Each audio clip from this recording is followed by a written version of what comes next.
భారతదేశం దేవాలయాలకు పుట్టినిల్లు. వింతలు, విశేషాలు, ఆశ్చర్యపరిచే ఆలయాలు అనేకం ఉన్నాయి మన భారతదేశంలో. ఒక్కో ఆలయంలో ఒక్కో విశిష్టత ఉంటుంది. అవన్నీ ఒక ఎత్తైతే ఇప్పుడు మీరు చూడబోయేది మరో ఎత్తు. ఏకరాయితో నిర్మించిన ఆలయం, అత్యంత పురాతనమైన ఆలయం, అద్భుత వాస్తు కలిగిన ఆలయం, ఎన్నో సొరంగాలు, అంతుచిక్కని రహస్యాలను తనలో దాచుకున్న గొప్ప ఆలయం. అదే ఎల్లోరాలోని కైలాస ఆలయం. చరిత్రకారులకి, శాస్త్రజ్ఞులకి అంతుబట్టని ఆలయం. యునెస్కో వారసత్వ సంపదలో చేరిన ఈ ఆలయం గురించిన విశేషాలేంటో చూద్దాం. ఏలురాజు కథ.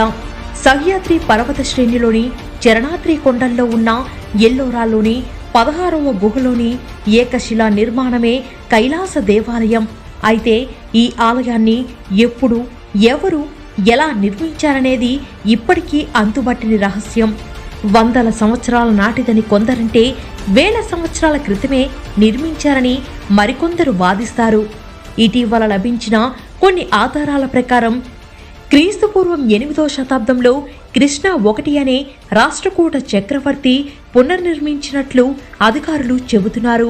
అయితే కృష్ణ యజ్ఞావాల్కి రచించిన కథ కల్పతురు అనే గ్రంథంలో చెప్పిన విధంగా ఈ ప్రాంతాన్ని ఏలు అనే రాజు పాలించాడని, ఓసారి అతడు తీవ్రమైన అస్వస్థతకి గురయ్యాడట. భర్త కోలుకుంటే శివుడికి గుడి కట్టిస్తానని, శిఖరాన్ని చూసే వరకు ఉపవాసం చేస్తానని రాణి మొక్కుకుందట. కోరుకున్నట్లే వ్యాధి తగ్గింది. దాంతో నిర్మాణాన్ని తక్షణం ప్రారంభించాలనుకున్నారట. కానీ శిఖర నిర్మాణానికి చాలా ఏళ్లు పడుతుందని నిపుణులు చెప్పారట.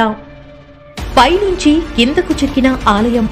అప్పుడు పైథాన్ నగరం నుంచి కోకసా అనే వాస్తుశిల్పి వచ్చాడు.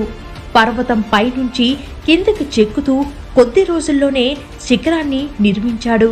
దాంతో రాణి ఉపవాస దీక్షను విరమించిందని చెబుతారు. ఆపై ఆలయాన్ని దశలపారిగా కట్టినట్టు తెలుస్తుంది. ఈ కథలో నిజానిజాల మాట ఎలా ఉన్నా ఆలయాన్ని పైనుంచి కిందకి చెక్కుకుంటూ కట్టారనేది మాత్రం వాస్తవం. ఈ దేవాలయం కైలాస పర్వతాన్ని తలపించేలా ఉంటుంది. అందుకే శైవ భక్తులు ఈ ప్రదేశాన్ని శివుడి నివాస స్థలంగా భావించి ధ్యానం చేస్తూ ఉంటారు. దారినిమ్ము ప్రభు అంటూ కొండల్ని, సముద్రాల్ని, భూమాతని పూజించే వైదిక సాంప్రదాయాన్ని అనుసరించే ఇక్కడ మహాయజ్ఞాన్ని నిర్వహించి ఆ తరువాత రాతిని తొలిచారని చెబుతారు. ఈ ఆలయంలో వేద మంత్రాలను చదువుతుంటే అవి ప్రతిధ్వనించే తీరు మరెక్కడా వినిపించదని పండితులు చెబుతారు. గుహాలయం. ఎల్లోరాలోని 34 గుహాలయాల్లో దాదాపుగా మధ్యలో ఉంటుంది ఈ ఆలయం. అక్కడ ఉన్న గుహలన్నీ కూడా తొలిచినవే. కానీ ఎప్పుడు తొలిచారనేది ఎవ్వరికీ తెలియదు.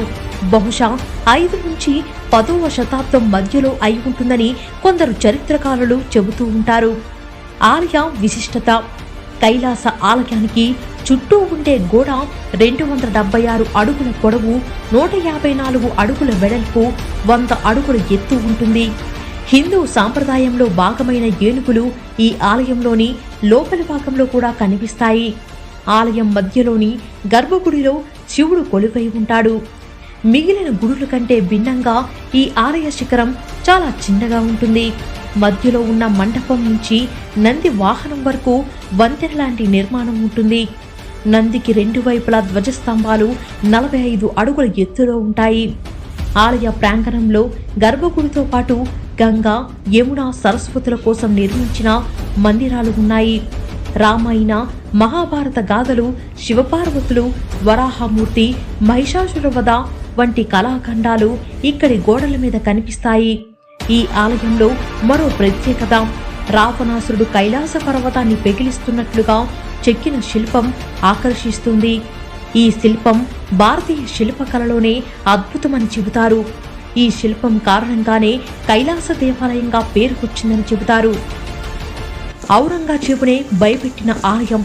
మొఘల్ చక్రవర్తి ఔరంగజేబు ఈ ఆలయాన్ని కూల్చడానికి 3 ఏళ్ల పాటు 1000 మందితో సతదా ప్రయత్నించాడు. వాళ్ళు ఆలయ గోడలకి ఘాట్లు పెట్టడం తప్ప గర్భగుడిలోకి అడుగు పెట్టలేకపోయారట. పైగా ఈ ఆలయంలో అత్యాధునిక సౌకర్యాలు ఉన్నాయి. నీటిని నిల్వ చేయడం, మురుగునీటి వ్యవస్థ, రహస్య మార్గాలు, బాల్కనీలు, మెట్లు, ఇలా ఎన్నో అద్భుతాలను రాయిని తులిచి చెక్కడం గొప్ప విశేషం. ఎలా చెక్కారు? ఏ ఆలయాన్ని అయినా నేల మీద నుంచే కడతారు, కానీ కొండ పైనుంచి కిందకు తొలుస్తూ కట్టిన ఆలయం ప్రపంచంలోనే ఇదొక్కటే. యు ఆకారంలో కనిపించే ఈ ఆలయాన్ని ఎటు నుంచి చెక్కుకొచ్చారనేది నేటికి తేలలేదు. ప్రవేశ ద్వారం దగ్గర ఉన్న విఘ్నేశ్వర శిల్పాన్ని బట్టి అక్కడి నుంచే మొదట ప్రారంభించారని అనుకోవాలి. 18 సంవత్సరాల్లో కట్టిన ఆలయం. ప్రాచీన ఆలయాలన్నింటిలోకి పెద్దదైన ఈ ఏకరాతి ఆలయ నిర్మాణం కోసం 4 లక్షల టన్నుల రాతిని తొలిచినట్లు 18 సంవత్సరాల్లో కట్టినట్లు తెలుస్తుంది.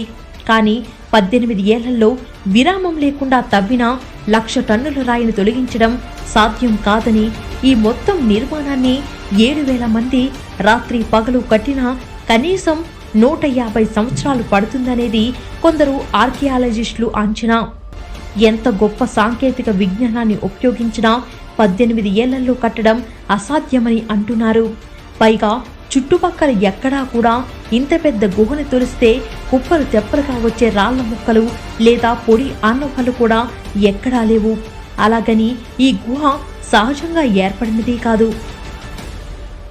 భౌమాస్త్రం పరికరం. ఈ ఆలయ నిర్మాణంలోని భౌమాస్త్రం అనే ఓ శక్తివంతమైన పరికరాన్ని ప్రయోగించి ఉంటారని భావిస్తున్నారు. ఈ యంత్రం రాతిని తొలిచేటప్పుడు వచ్చిన ధూళిని వచ్చినట్లు గాలిలో కలిపేస్తూ ఉంటుందని ఖగోళ శాస్త్రజ్ఞులు చెబుతున్నారు. మొత్తంగా ఊహలే తప్ప ఎవరికీ దీని నిర్మాణ రహస్యం గురించి తెలియదు. ఒకవేళ చక్రవర్తులే కట్టించారా అంటే ఎక్కడా దానికి సంబంధించిన శాసనాలు కనిపించలేదు. ఆ సర్వేశ్వరుడే తనకు ఆవాసం కావాలని ఈ ఆలయాన్ని నిర్మించి ఇక్కడికి వచ్చి విశ్రాంతి తీసుకుంటూ ఉంటాడని శివభక్తులు బాగా నమ్ముతారు. ఎందుకంటే కొన్ని చోట్ల మనిషి దూరలేని సందులు కూడా చాలా ఉన్నాయి. అలాగని రసాయనాల్ని వాడారా అంటే అందుకు ఆధారాలు లేవు. మరుగుజ్జులు కట్టిన ఆలయం. లిల్లీపుట్స్ లాంటి సూక్ష్మ మనుషులెవరైనా దీనికి సాయం చేసి ఉండొచ్చని కొందరు అంటున్నారు. ఈ ఊహలన్నీ పక్కన పెడితే క్రీస్తు పూర్వం 2వ శతాబ్దం నుంచి క్రీస్తు శకం 7వ శతాబ్దం మధ్యలో చేతి పనిముట్లతోనే ఈ ఆలయాన్ని నిర్మించారని, రోజుకి 18 గంటల చొప్పున పనిచేసి ఉంటారనేది మరో అంచనా. ఈ ఆలయాన్ని తొలిచే సమయంలో వెలుతురు కోసం సూర్యకాంతి పడేలా అద్దాలు ఏర్పాటు చేశారని, దానికి అనుసంధానంగా మరో అద్దం, ఇలా అనేక అద్దాలు ఏర్పాటు చేసి ఉండొచ్చని ఒక వాదన.